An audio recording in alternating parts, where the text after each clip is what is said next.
ধরনের একটা ফ্যাসিস্টকে ফাঁসির দড়িতে ঝুলতে থাকার যে দৃশ্য, এই দৃশ্য দেখার বাংলাদেশের প্রত্যেকটা মানুষের আগ্রহ আছে। এই দলটা একটা ইমুভিত্তিক রাজনৈতিক দল। উনি আসলে শুধু নিজে না, নয় মোদীকেও সাথে নিয়ে আসতে হইতে পারে। যে পরিস্থিতি তৈরি হয়েছে, সাথে সাথে মোদীকেও পালাইতে হইতে পারে। ইতিমধ্যে অনেকেই বলেছেন হাসিনা নাকি দেশে আসবেন, ওনার ছেলেকে উনি আমেরিকার নাগরিকত্ব নিয়ে রাখতেন না।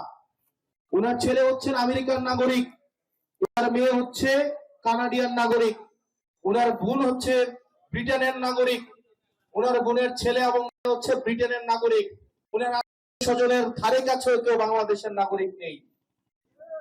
এবং যে পালিয়ে যায় সে আসি বলেও সে কখনো, আমরা চাই সে আসুক, অবশ্যই আসুক। কারণ মানুষের একটা আক্ষেপ আছে, এই ধরনের একটা ফ্যাসিস্টকে ফাঁসির দড়িতে ঝুলতে থাকার যে দৃশ্য, এই দৃশ্য দেখার বাংলাদেশের প্রত্যেকটা মানুষের আগ্রহ আছে। উনি যদি বাংলাদেশে বিদেশে বসে এইভাবে বাংলাদেশের পরিবেশকে অস্থিতিশীল করতে চায়, এবং আমরা দেখেছি উনি যেই দেশে যায় সেই দেশের পরিস্থিতি অস্থিতিশীল হয়। উনি শুধু এমন পরিস্থিতি এমন হচ্ছে, উনি আসলে শুধু নিজে না, নয় মোদীকেও সাথে নিয়ে আসতে হইতে পারে। যে পরিস্থিতি তৈরি হয়েছে, সাথে সাথে মোদীকেও পালাইতে হইতে পারে। সেই সার্বিক বিবেচনায় এগুলো রাজনৈতিক ভাবে এক ধরনের স্ট্যান্ডবাজি।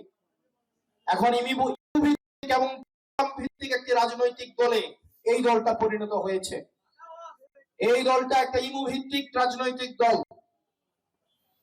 যে রাজনৈতিক দল এই শুরুতে একটা জয় স্লোগান দেয়, আর ওই যে খুলনা গিয়ে একটা বাংলা স্লোগান দেয়, এবং এই দৌড়ের উপরে একটা যাদের সিদ্ধত, এটা জিল্লুতির জীবন, আর এই দৌড়ের উপরেই থাকবে।